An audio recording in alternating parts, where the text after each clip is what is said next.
With EVO being this week and One Piece's hype being the highest it's ever been, with the Gear 5 episode airing on the exact day that EVO finishes, I think it's really possible that we might get a big One Piece fighting game announcement really soon, and not just the Gear 5 and Pirate Warriors DLC. I had the opportunity to talk to my guy Randy about what I think would be amazing in a One Piece fighting game, what he thinks would be amazing in a One Piece fighting game, and just talking about our love for the series as a whole. And let me know who you want to see on this as well, because I really want this to be a thing that I'm able to just talk to other people about. So, with that out of the way, let's get right into it. If you were the head director, since you're always in the scene of the creative world, if you were the head director of a One Piece fighting game and you had control of whatever you wanted to add or how you wanted it to feel, what would you do? Offer it. Your first choice, what would it be? Balance. Balance is the key to everything. It's when you think of fighting games in particular, and like I've been playing One Piece games for 20 years, and I mean, like, I go back all the way to like the original Grand Battle and stuff. Like, I had the emulators for it. I used to have the freeloader for GameCube and all that. I was playing the Japanese versions of these games, not the four kids. Not remakes. the crusty Sanji 4 Kids Smash Bros. No. We were elevated, but the great thing about those games was there weren't a lot of characters back then yet. Now we've got thousands. I mean, over 1,000 characters. But it's like, when you take something, because I'm sure the video is like going into Dragon Ball Fighters and all of that. And Dragon Ball Fighters is an awesome game. But the difference between, say, that and what a One Piece game would be is, and this is no disrespect to Dragon Ball, it's just a fact of the nature of the way that the powers are structured there. Everything's pretty similar. People punch, they kick, they shoot Kai blasts, maybe they have a sword. Or Piccolo kind of stretches. Mm-hmm. And it's like, that's the format. Whereas like One Piece is super wacky. So if they're going to do that, then they have to start adapting powers, and there's going to be like way more mechanics involved. Anybody that plays One Piece Bounty Rush on mobile probably understands this a little bit, because when a new character comes out, it usually means that there's some sort of new trait that they can inflict onto the character. So it's like they put Tesoro into the game, and it's like, if Tesoro punches you, and there's like a RNG of you freezing in place for 3 seconds because you've been turned into gold. When they put Perospero in the game, like RNG, maybe you're gonna get turned into candy. They just put a new Yamato in the game. You could get what they're calling Frostbite, which is essentially what Kuzan does as well. Like, you just freeze in place. So there's different ways that the characters interact depending on who you're playing and participating with, which almost gives it like more of a strategy vibe.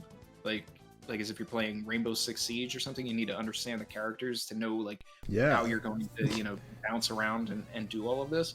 So breaking it down into a fighting game would be really, I want to say difficult, but almost more in tune with like Marvel vs. Capcom, where the characters are different.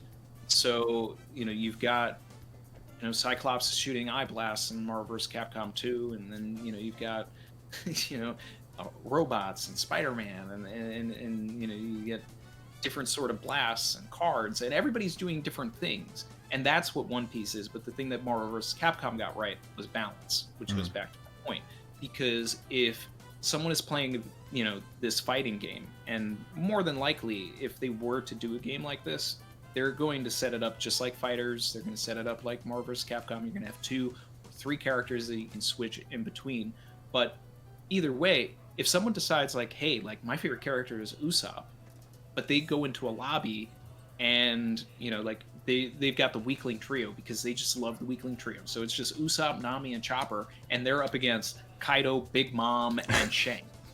And it's like, and that's what all of the lobbies are going to be, because that's what it is in Bounty Rush. That's what it is when you're playing Treasure Cruise and you're trying to find like a friend that's going to be whatever, like the meta, some sort of top tier meta character.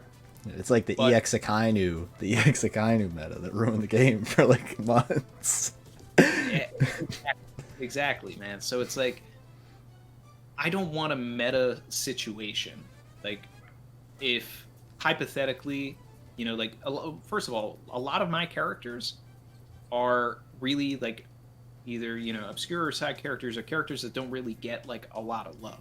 So Mm. it's like when I'm playing Bounty Rush, like my team is Vivi and Bellamy.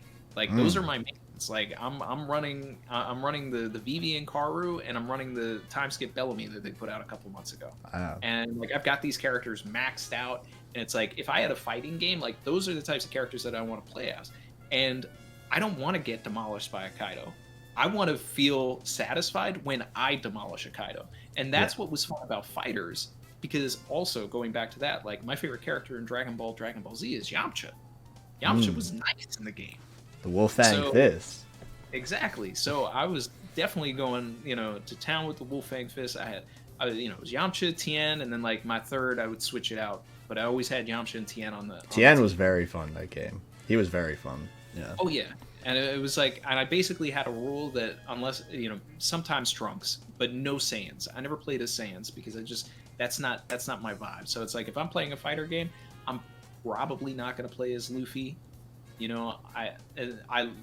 that's no disrespect to Luffy. It's just like I just like other characters, and I want to be a Mhm. little more obscure. I want to feel like I've accomplished something when I beat someone that is playing with like this meta character. It's like Um, a great comparison is like you say you have Mario Kart, right? Are you really gonna play as Mario? Really? When there's so many other characters, you know what I mean? And Luffy's the go. Luffy's amazing. yeah, no, and I mean that's no disrespect to him. If you want Luffy to be on there, you know what I mean. Like if they put Gear 5 into a game, like yeah, I want to try it out. Hmm. Absolutely, I want to give it a shot. But I want to play, as the characters that I want to play as. If they put Crocodile in the game, like Crocodile, like like that. My dream would be like I've got, Vivi, Bellamy, Crocodile, and then like I'm switching in, maybe Sanji, maybe Frankie, Mr. Three if they're throwing them in. But the chances Mm. are like characters like unless we get Vivi really showing out attack wise and all of this, new content, we're not going to get her in there. We're not going to see Bellamy in there. We could have Crocodile. Crocodile is like a character that I could very well see them, putting in the game. Probably not going to get a Mr. Three. Like we're not going to get these types of off the wall characters. We're not going to see Gin in the game. It's going to be the characters that you expect, and then there's going to be so many characters that are just like, how could this person not be in the game? And that's like just a consequence of how many characters are in One Piece to begin with. Like when Pirate Warriors 4 came out, it's like they had Amazing. to take characters out of, the roster that was already involved in Pirate Warriors 3. And, some people were just like, how do you not have Kuma in the game? How do you not How do you have not him have in the Garp? game? How do you not have I- Garp yeah, in the game? Yeah, yeah. it's just Well, that I'm so glad you brought that. I was literally gonna bring that up. It's like I think One Piece is so amazing because I literally was talking to someone about this yesterday. I think there are genuinely over 100 characters in One Piece that I care about to like a real extent, and I think that's pretty impressive. That 100 characters, you know what I mean? And a fighting game, it is a rarity for a fighting game to ever even break 50 characters. So it goes to show how many characters in One Piece are truly like. so that would be my second point, Mhm. would be balance, but then the roster has to be like twice the size of Marvel vs. Capcom 2. Yeah, it's You got know, to be to- 100. It's got to break the 52 barrier. Yeah. And, if that means that like maybe the graphics aren't as crispy as everything else, like I'm okay with that. I'm okay with it if it's like Smash Brothers graphics, if it's Grand Battle graphics, like if it means that we've got more characters involved, then I'll take something that's a little less, but if the gameplay is there, because you got to also remember, like if a fighting game should feel like an arcade, and arcades are not, they're not that flashy in terms of like the spectacle of everything. So I think it's balance and how many characters are you putting into the game, because if it's all just the usual suspects, then it's probably going to die out pretty fast. you know, and then it's like, and you really have to constantly like keep throwing the, you know, really exciting DLCs out, all that, and it's just like that's why a game like Bounty Rush really actually does well, and why it's been thriving for, you know, the 4 years that it's been out. It's why Treasure Cruise, even though the gameplay is like really difficult at this particular juncture, why it's thrived is because you can literally play as any character you want. Mm-hmm. But I would actually argue that Bounty Rush is better for that because there's, even though there's metas and everything, the balance is better. Like I can go into a match with Vivian Bellamy.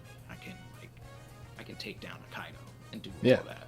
And it's like, but in like Treasure Cruise, unless they have a special that like particularly works against like the mechanics of whatever, you know, map you're going on, then you have to build into that, and you have to use the characters that are meant for it. So that's not always best. One of my favorite games that ever came out was it's like One Piece Treasure Battle. I think that's what it was called. It was for the GameCube, and it had this like filler character. I think his name was Rocky, and he just had like a guitar. He was like a musician character with sunglasses. But anyway, like the whole goal of it, it wasn't really a fighting game. It was kind of like Bounty Rush in a way. You had to pick up the treasure chest, and then like in a capture the flag style way, you had to run it to the other side. The game only had like maybe 20 characters, but this was also like around the time that I think it was like Skypiea. You know, we were like Skypiea was just wrapping up, or in the middle of Skypiea. So none of the Skypiea characters were in the game, but you had everything. You had like Crocodile, Buggy, BB, Smoker, Tashigi. Like it was that, and then like, you know, the main crew. I don't remember who else was in it, but anyway, Ace was in it. But that was fun, and it was like I like the games that actually have a little more kind of wacky. It was almost like Mario Party, but One Piece. Mm-hmm. And it's like I would rather have maybe even something like that. But if we're really going for a fighting game, like it's we've seen a bunch of them. You know, there's that one that came out when Water 7 was fighting for One Piece. That only had like 15 characters also, but it was like trying to emulate like a Street Fighter, you know, Tekken style. And the Tekken style, like it was okay, but just didn't have enough characters. But it was like, oh, the Frankie's in the game, you know. And it's like that's always that draw. Like, oh, you get to be this new character, you get to do this new thing, you know. One Piece Grand Battle Rush came out. It was basically Grand Battle 4, and it was just like it was Grand Battle 3 reskinned, but now this version had Kuzan and Foxy that, you know, just they weren't even, I don't even know if the anime had come out yet with the stuff. So it was just like, oh, we actually get to see them here, and you can play as Afro Luffy. Like there's all of these like draws to the things, but it's like instead of making it about what is the new current thing, instead of making it into this like, oh wow, Gear 5 is in this game, we built this whole game around Gear 5. Make it a game like Fighters that actually probably stands the test of time. Like you can go back to it whenever you want. Balance, bunch of characters, throw a bunch of obscure ones in that people wouldn't expect, and make them good. Mm-hmm. Make that the meta, like the weird character. Like I don't know, but throw Leo into the game, and it's just like, wow, how do you even fight this? You know, like something different. And that's what I would want. Yeah, and speaking of Leo, actually, this is actually a crazy comparison. But Arxis, they made this game pretty recently called Grand Blue Fantasy, all right?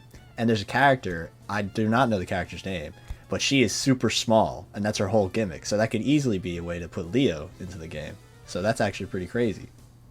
But yeah. I completely agree with you. Like, you mentioned Marvel 2 earlier, and I feel like Marvel 3 is really good at this as well, where they have these characters that you have no idea who they are. It's like, I don't know if you know who Marrow is, but Marrow's kind of cool, you know what I mean? She's super just this unknown character, but because of that sort of mystery factor, you get more interested, you know?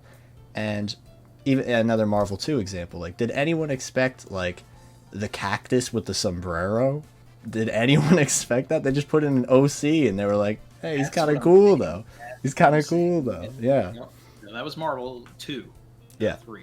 But yeah, um, yeah, that's all I want. Like throw some like some just really just off the wall oddball characters in there, but definitely don't do. Um, there was Burning Blood. Burning Blood was bad. Don't do that. Yeah, that fighting style I really was not a fan of. However, I did think the roster was relatively okay. Relatively okay. Roster wasn't bad, but Yeah. it was just. I feel like that game was rushed. Hmm. And then it like had the story mode in there, but the story mode was only Marineford, and it just That was very strange. That was very strange. I feel like the controls themselves were just janky. Like it was very hard to get used to. you know it actually had one of the best fighting games, and it was so simple, and it was Unlimited Adventure for the Wii, Hmm. and this one came out. I want to say either during Thriller Bark or around Sabati, and one of the quirkiest characters, like just on that same point that we were just making, of like throw someone weird in there, throw throw Marrow, throw Cactus. Spandam was a character. Really? Really? Yeah. So, and I loved playing as Spandam. Like that was my main in that. Like it was a separate thing. It was the game was basically it was like Odyssey and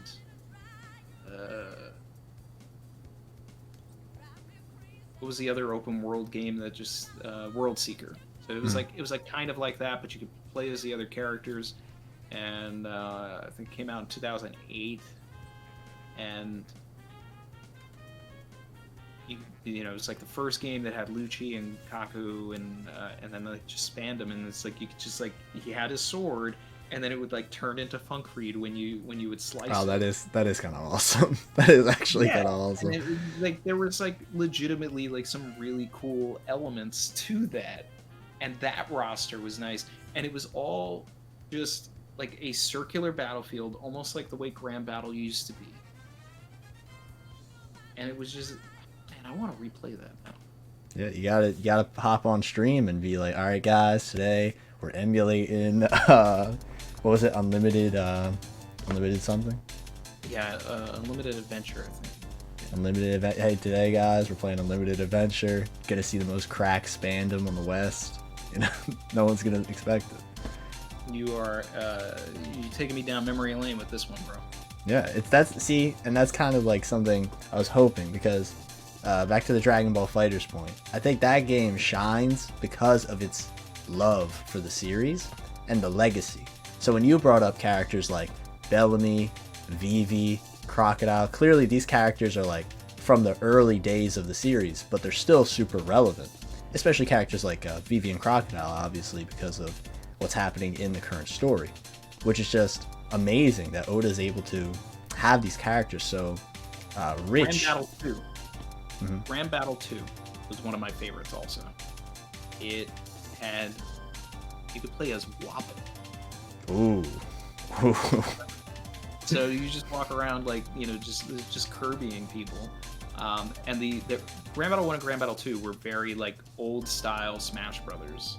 Mm-hmm. It was just like platforms and everything. You're in Lopetown, you're in Little Garden, you're in Drum, whatever. But it also had Mr. 3. And you're just tossing like wax swords and stuff. So it's like that's the interesting stuff to me. Like those The gimmicks that feel more than just the usual, it makes you really think, how are they gonna something I love, and I don't know how deep you were in this, but when I was really young, I would love to make like speculative Smash Bros movesets. It's like, how are they gonna make this character a playable character? And I would love to do stuff like that, because I think it's so fun, being able to translate. And One Piece, which is obviously this super diverse series when it comes to powers, how are they going to make these characters play in a fighting game? It's always super fun to me, Think about the potential. And I would love it, like even if it wasn't Marvel vs. Capcom fighters type game, but it was like going into that Smash Brothers thing where basically you have more characters, but they do less, adding to the balance. So in like Smash Brothers, everybody's just got an up B, side B, down B, and and some smash attacks. A couple of combos, and then that's it. And to that effect, basically Bounty Rush, but eliminating the capture the flag aspect of it. You just transfer that, and then that's a way to get characters that don't have as many named attacks. You don't have to create all these crazy movesets. It's not Pirate Warriors where you were making up things that Shanks can do. And hey, I mean, shouts to Cole, but he was on the ball saying like, "Oh, Shank's gonna have all these Conquerors attacks because of Pirate Warriors," and look what happened. Kid got Pirate Warriors. Yeah, it ended up being truer than we thought, but at the same time, I don't know. What Pirate Warriors 4 was like struggling to add Smoothie into the game, and like she was kind of cool. I'm gonna be honest. I thought she was kind of cool. Smoothie didn't do half of that. Yeah, it was like she grew really big, but then she had like water attacks. That was kind of weird, but I don't know. Yeah, they should have put Hero in the game because that would have been lit. Yeah, and he was actually in the game like already, so that would have been a really easy transition. I think they don't think, man. Yeah, but hey, they did add Odin though, and that was sick. Adding Odin was like the best and DLC who character actually played a by far. role in Onigashima? Sparrow. True. He said he told Carrot to eat grass. He told Carrot to eat grass, and it was one of the best lines in Super. But I don't know. I guess for me, if I'm thinking about the levels of just love for the series, you brought up a really great point with having the oddball characters, because Sparrow is, I'd say, a pretty great example of an oddball character, because his ability is so interesting and has so much variety. Like, let's say off rip, I'm just gonna make a Smash Bros moveset. Up B, he makes a candy escalator that takes him up from wherever he's falling from. His neutral B, he shoots out like a candy blast or whatever, and if you get hit by it, you get turned to candy. You know what I mean? Down B, he makes those candy slugs that Big Mom rode on. Actually, that'll be his side B. Down B, the candy. Arrow. Oh, that could be the neutral B though. The arrow. That could be the thing he shoots. Because you can hold it down and then like Link or something. Yeah. And then the down B could be the candy like Iron Maiden. He makes in Bounty Rush. Boom! We just made it a character. Like it's that. My Sparrow is maxed out in Bounty Rush too. For me, I'm I was always a fan of my guy Diaz. Diaz Drake, one of my favorite characters because he's a cool dinosaur guy. And he's in it. I got him like day one from the pulls, and I was like, oh, never switching my main ever again. So it was him and Bartolomeo, and I've been rocking with them ever since. But now they have Sword Drake, so he has competition. But yeah, I guess one last thing, right? If there was, you mentioned your team, which would be Vivi, Bellamy, and Crocodile. But if there was any specific characters you would want that are like the most oddball, like who do you think is like, if you could pull into the bag of Odas and you're like you're backed into the mainframe, who would you want to be like that character for the game?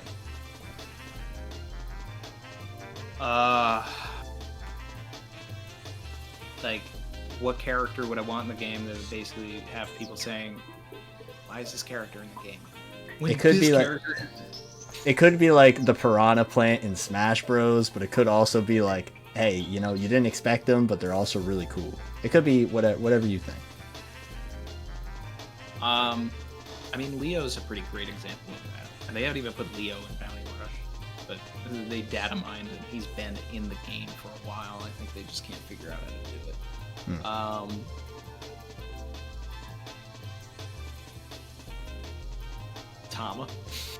Tama, that'd be crazy. It's just like a one hit, and then they're just like, they can't even fight her anymore.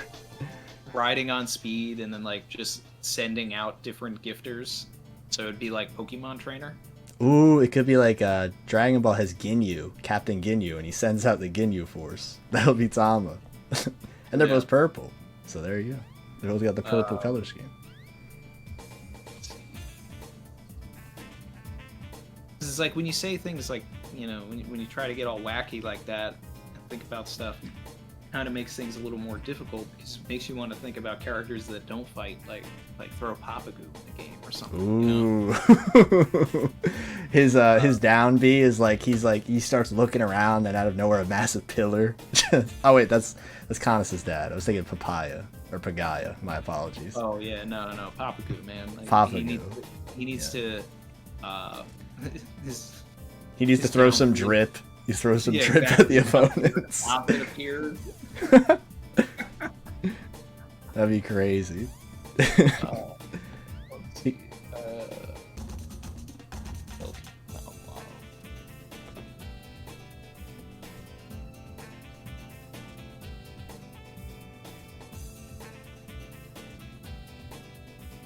I like how you got like the whole encyclopedia behind you. You're like, all right, let's look through the database. Let's look through the database of characters. Yeah, exactly. Yeah. I don't have to melt my brain trying to think about this. I can just, oh yeah. Yeah. I don't know.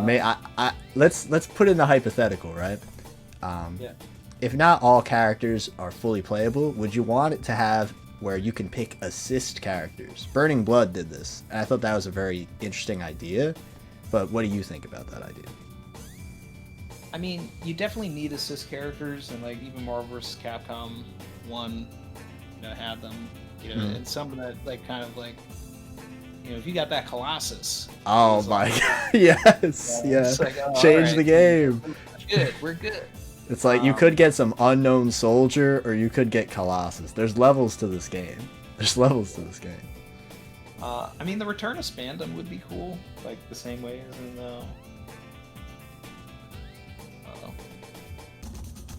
Unlimited Adventure.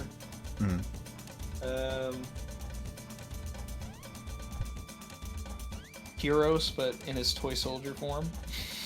Oh, that'd be great. And like, say there's like obviously it's a fighting game, so there'd be like super moves. What if his super move is he turns human, and then at the end of it, he turns back into a toy? That would be crazy. Yeah. I'd be down for that.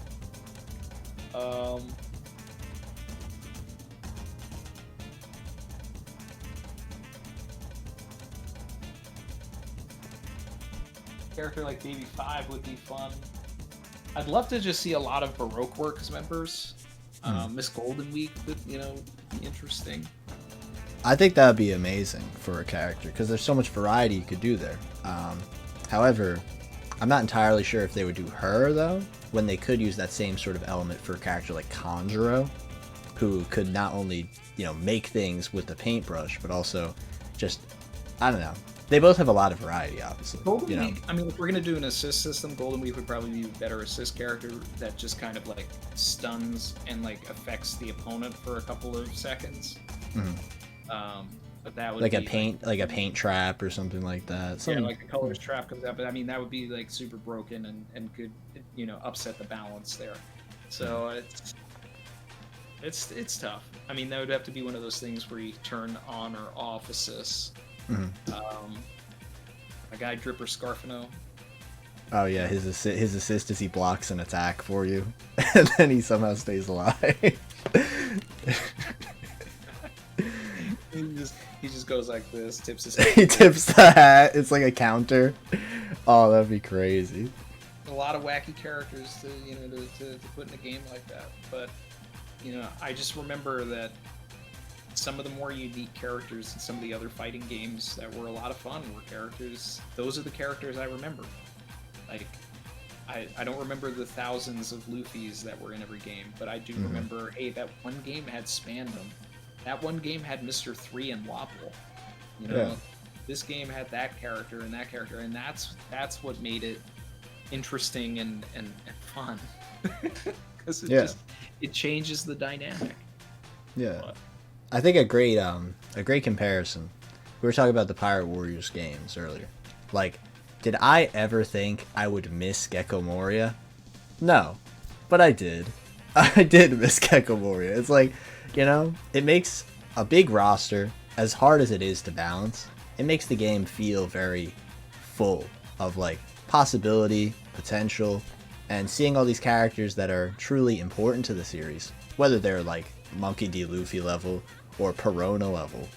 It goes to show the variety of all the characters and what they can do with all these crazy abilities. So I think you mentioned Marvel, masterclass game, of course, but it also had that level where it's like you could be Iron Man, who is now the guy but wasn't the guy at the time, or for a better example, you could be Wolverine or the Hulk. They were more known than Iron Man at that time. Or you could be Marrow.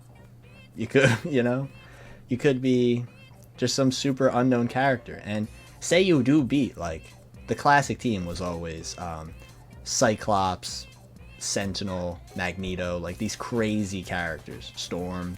You could beat them. If you could beat them with, like, say, I don't know, Marrow, Amingo, like these weirdos, it feels so satisfying. It's like the low tier hero, So, like you said, say someone does want to pick Nami, Chopper, Usopp. If you see a team of Nami, Chopper, Usopp, and then they just absolutely destroy the monster trio, that would be so satisfying to watch, because of just how much there is in the game.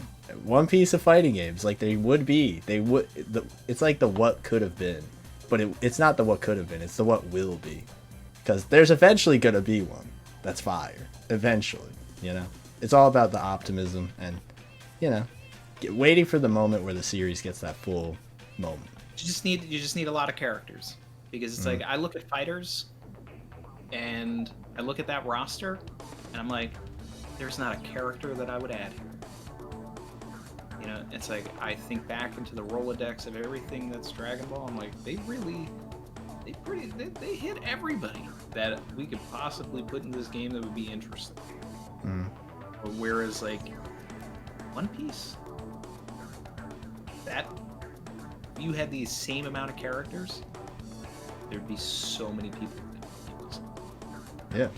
Like think about this, for example. All the Straw Hats alone are 10 characters. That's usually over half of a base roster for a fighting game. So you're already missing out a lot of people already. Like, I think if One Piece started with a base roster, it would have to be like a King of Fighters size roster, which is like a 40 to 50 character range base roster. So it's just insane how many characters in One Piece, like, not just feel necessary, but are that level where it's like if they're not there, minimum 75 to really even like dip into that bucket of having some like strange characters.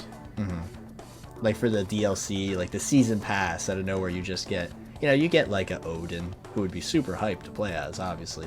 But then let's say Oda throws like this massive curveball and he does put in Leo or other Grand Fleet members, What if the Grand Fleet themselves are all one big character?